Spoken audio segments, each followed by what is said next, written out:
The information contained in this podcast is an expression of opinion and does not constitute investment advice. This is the Gold Money Podcast with Alistair McLeod, keeping you up to date with expert opinion on precious metals and the markets.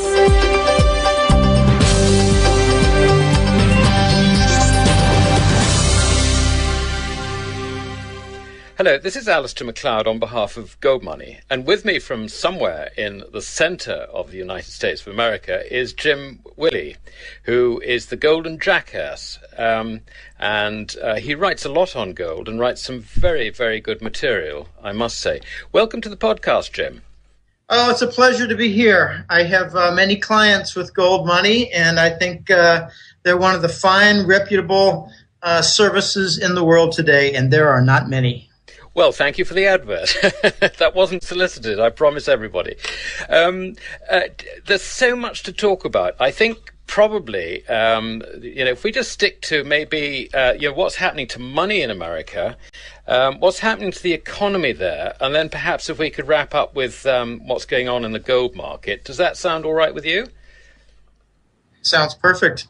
Brilliant. Okay, well, if we start with the money, the Federal Reserve is just printing money like Billy-O. I mean, they've sort of really said, we are going to print with no limitation whatsoever. What effect do you think this is having on the economy?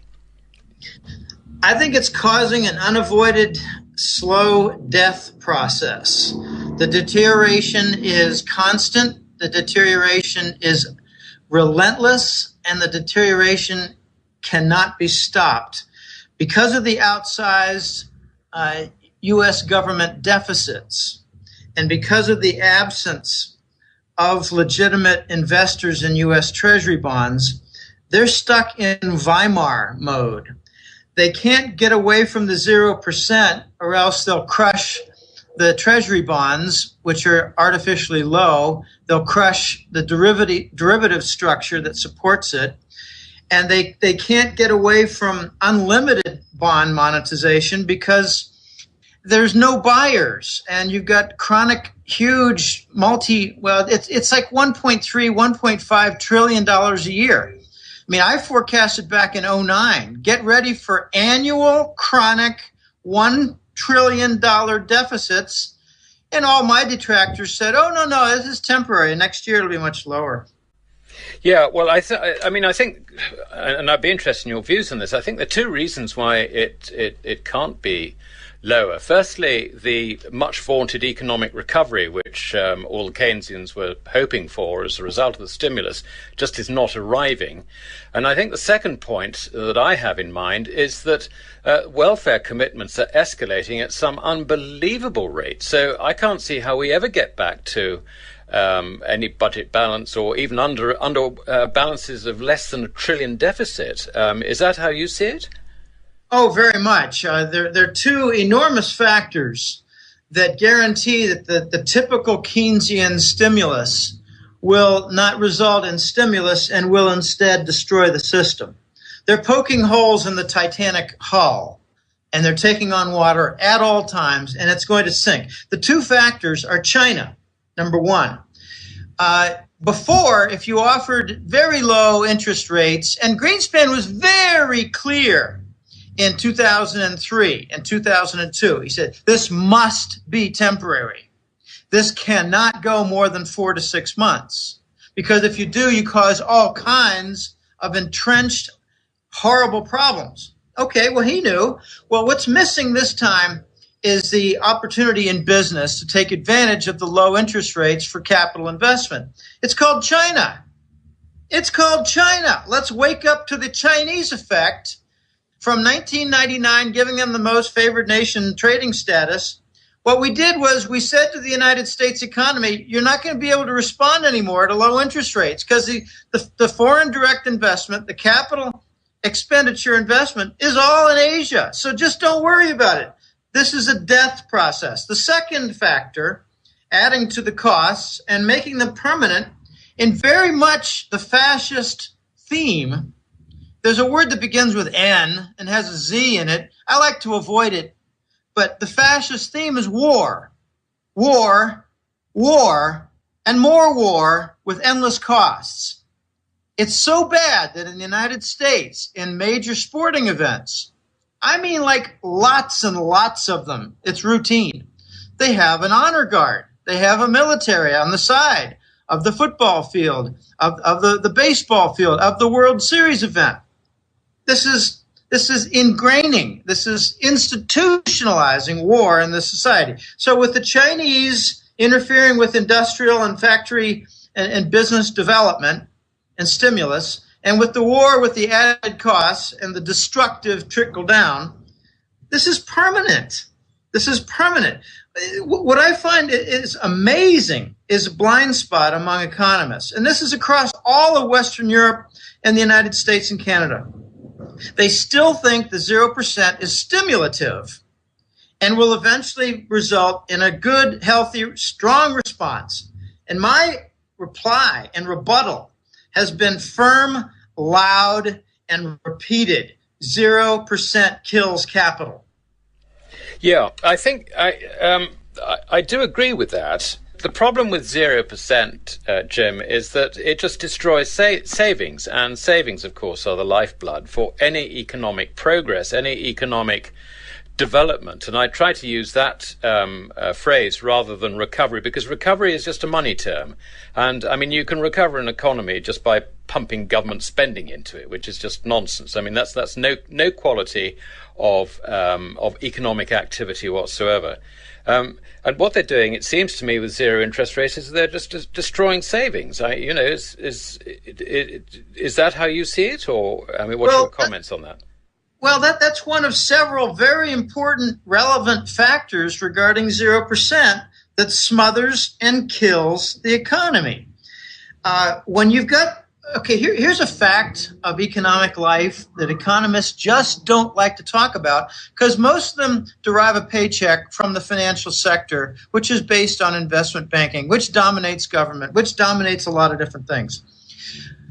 For every dollar that is borrowed, and like for a car loan or for a student loan or for a small business loan or some kind of a loan that must be amortized and paid back, for every dollar, there's about $1.50 in savings. So you've got more stimulus. I shouldn't use the word stimulus. You got more positive feedback response into an economy from higher interest rates than you do a savings from lower costs to borrowing. So it's a wet blanket. And you look at all the effect on pensioners. I mean, my father's got a stack of bank certificates of deposit. Look at all the pension funds. Look at all the different bond funds, even PIMCO. Bill Gross doesn't like bonds anymore. He just can't admit it openly, loudly. He's talking more about gold. All these different pension funds, these fixed income managed funds, institutions, they're being forced into buying mortgage bonds, and they got burned. They went for this extra 2% because the interest rate was so low, and they ended up losing 20 and 40% off their principal. No, the 0%, your point is valid. I like to point to something that's on the other side that completes a vicious cycle.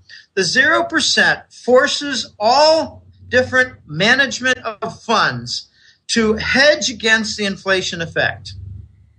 Because the 0% is really saying money has a negative real cost. Well, if that's the case, you better hedge with something. So a lot of institutions hedge with gold and silver. A lot hedge with oil and gas and deposits. Others just across the board commodities.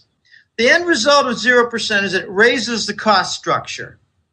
And you don't have this corresponding rise in the final product prices, because China is there.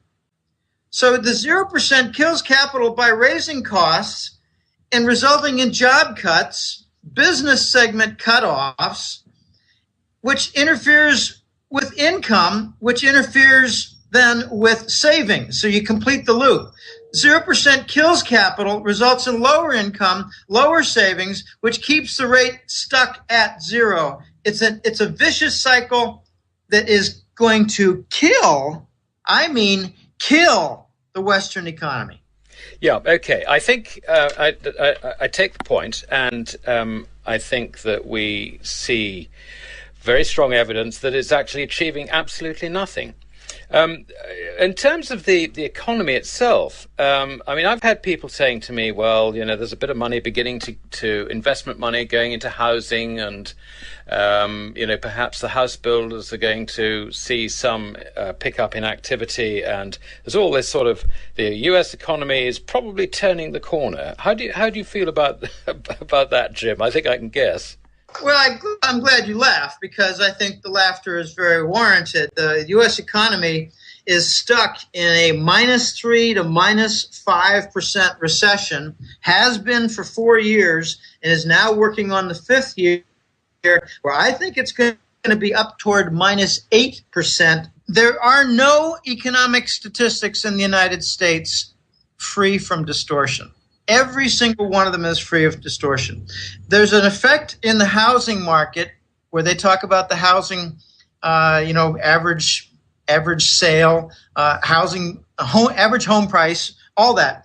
Well, in the economic statistic for job, if you don't count someone who's unemployed for over a year and a half, 2 years, well, then your jobless rate comes down. So don't count the chronic, don't count the discouraged.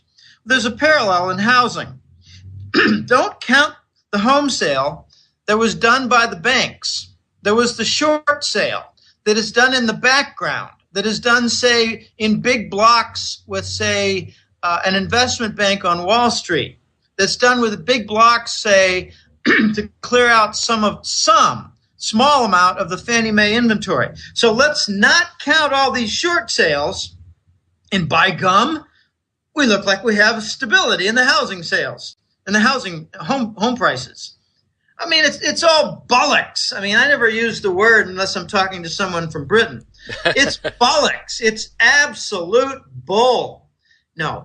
What you've got is housing market stuck in decline. What I look at is the inventory of the banks. For their home foreclosures. It's somewhere between 9 and 11 million homes in the United States. It's not clearing. Unless it clears, and until it clears, there's not going to be any recovery whatsoever. Now, I mean, the latest muck was the jobs report, and I tore apart in my October hat-trick letter, I tore apart the October non-farm jobs report, where, I can't remember exactly what they said the jobs growth was, but something like 100,000 jobs. I mean, it's just mind-boggling how absurd the economic statistics are.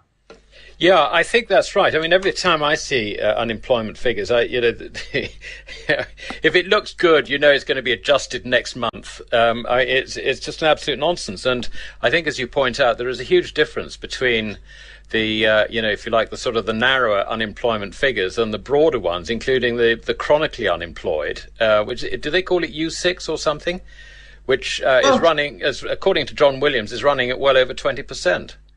Well, the U6 by the government is running at 17 and 18%. It's still a little rosy, even though it's miserable. The John Williams shadow government statistics is running at 22 to 23%, which is equivalent to Spain, by the way. So the U.S. is Spain times 100 or Spain times 60. Take your pick. I don't care. You mentioned adjustment. Well, if you got a good statistic this month, look for it to be adjusted next month. No, what you've got something is far worse than that, Alistair. You've got adjustments that are taking place in a fictitious, distortive way every single month. I was in charge in my last professional job of substance. I had a job that really, I hesitate to put it on my resume for the last 2.5 years. It was between 2001 and 2004. I didn't like the job, but the job I had before that was working at the office superstore headquarters of Staples. And Staples is a very well-run company. It's got Harvard MBAs running all through management, very fun place to work, a lot of excitement there. I was in charge of the seasonal adjustments for forecasting on store sales at the 1,200, 1,100 different stores. I was in charge of seasonality. And we had this hard, fast cardinal rule. Don't change anything for 2 to 3 years. It must be stable. If it's not stable, then you don't know what the seasonal pattern is to adjust from.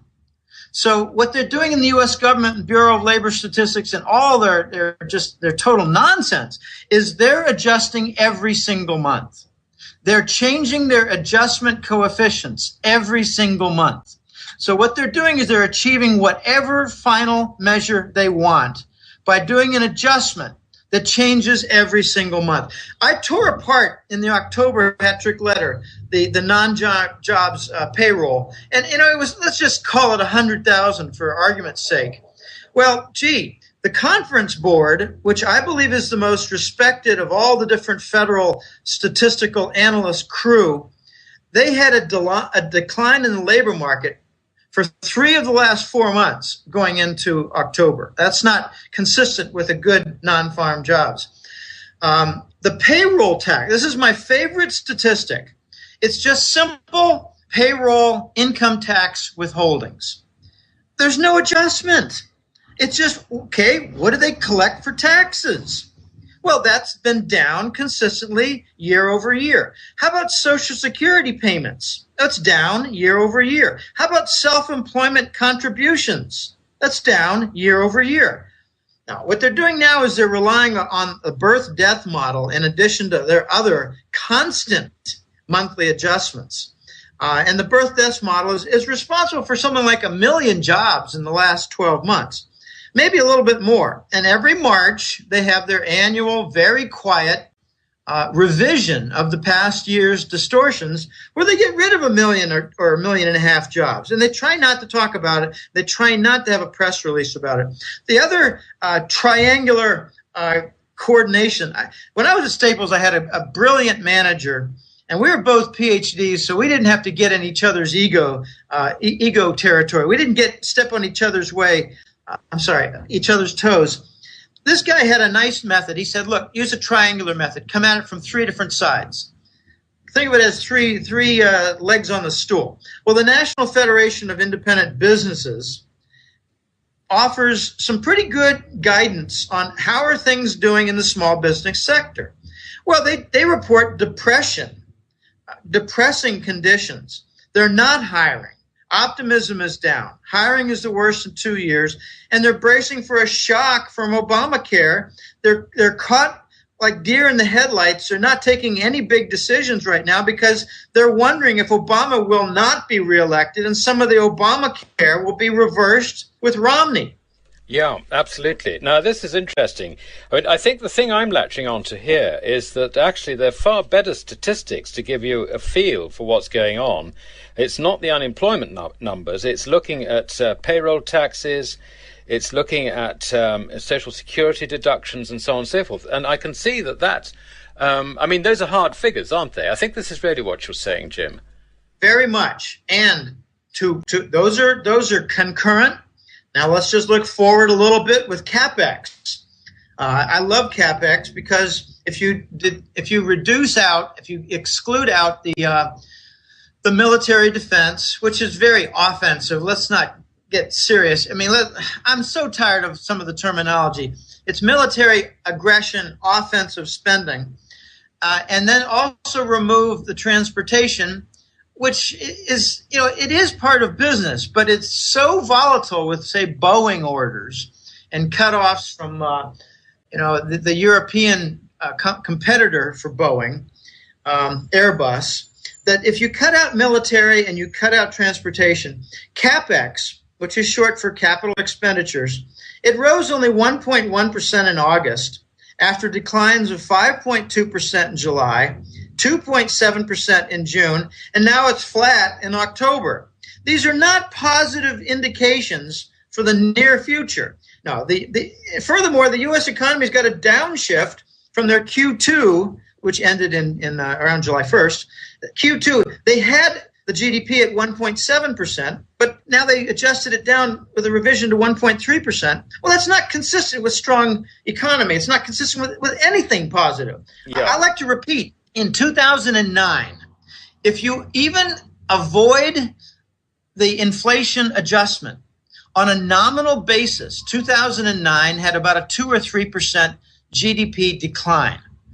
which means that after you adjust for inflation, 2009 had a worse than 2 or 3% recession. It was the first time I've ever seen nominal GDP decline. We're stuck in a 3, 4, 5, 6% recession in the United States economy. Absolutely, and I think, yeah, okay. So the any thoughts that we're getting economic recovery actually is, is, if you like, it's a bit of a fairy tale at the moment. There's no sign of it. And I think this would fit in very much with an Austrian economic analysis. I mean, we would, as Austrian economists, we would expect that anyway. Subscribe to the Gold Money newsletter at www.goldmoney.com to receive email updates on new articles, videos, and iTunes podcasts from our Gold Research section.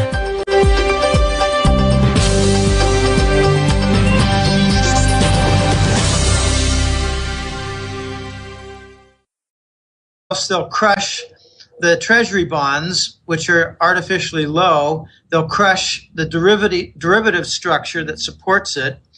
And they can't get away from unlimited bond monetization because there's no buyers. And you've got chronic, huge it's like $1.3, $1.5 trillion a year. I mean, I forecasted back in 2009, get ready for annual chronic $1 trillion deficits in all my I think it's causing an unavoided slow death process. The deterioration is constant, the deterioration is relentless, and the deterioration cannot be stopped because of the outsized U.S. government deficits and because of the absence of legitimate investors in U.S. Treasury bonds. They're stuck in Weimar mode. They can't get away from the 0% or else. Center of the United States of America is Jim Willie, who is the golden jackass. And he writes a lot on gold and writes some very, very good material, I must say. Welcome to the podcast, Jim. Oh, it's a pleasure to be here. I have many clients with Gold Money, and I think they're one of the fine, reputable services in the world today, and there are not many. Well, thank you for the advert. That wasn't solicited, I promise everybody. There's so much to talk about. I think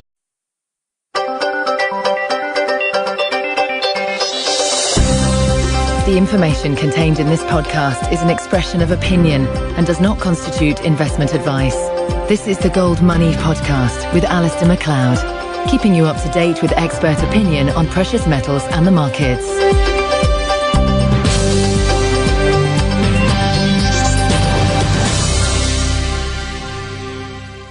Hello, this is Alistair MacLeod on behalf of Gold Money, and with me from somewhere in the probably, if we just stick to maybe what's happening to money in America, what's happening to the economy there, and then perhaps if we could wrap up with what's going on in the gold market. Does that sound all right with you? Sounds perfect. Brilliant. Okay, well, if we start with the money, the Federal Reserve is just printing money like Billy-O. I mean, they've sort of really said, we are going to print with no limitation whatsoever. What effect do you think this is having on the economy?